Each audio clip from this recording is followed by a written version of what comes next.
আমরা এটা বিবেচনা করি, আপনাদেরকে শুনে, সবাইকে শুনে একসঙ্গে যেহেতু আপনার ভর্তুকি কমাতে হবে, একই সঙ্গে আবার ভোক্তার বা স্বার্থ দেখতে হবে। সো আমরা এখানে যেটা বাড়িয়েছি এটা 19.85 বাড়িয়েছি।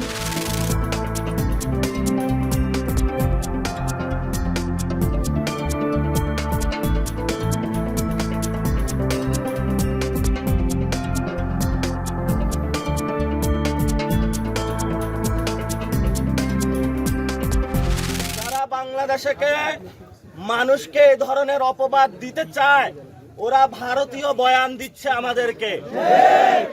স্বরাষ্ট্রমন্ত্রী বলেছিলেন যে বাংলাদেশের এখানে নাকি অনেকে অবৈধ ব্যবসার সাথে জড়িত, এই জন্য হলো তাদেরকে হত্যা করলে কিলিং হবে না।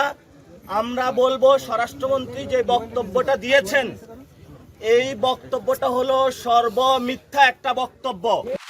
পররাষ্ট্রমন্ত্রী ডক্টর খলিলুর রহমানকে যদি ওনার ডেডিকেটেডলি ওনার এই কাজটি করতে হয় তাহলে ওনাকে সময়টা দিতেই হবে ওখানে, বাট দ্যাট ডাজন্ট মিন যে উনি পররাষ্ট্রমন্ত্রী থাকতে পারবেন না।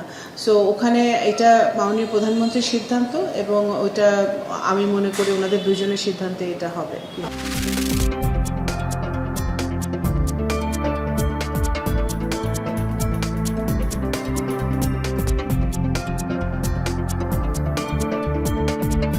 একটা মহল চেষ্টা করছে দেশে অস্থিতিশীলতা সৃষ্টি করবার জন্য। আপনাদের কাছে আমাদের আবেদন যে অস্থিতিশীলতা সৃষ্টি না করতে পারে তার জন্য আপনাদেরকে সতর্ক থাকা, সজাগ থাকা।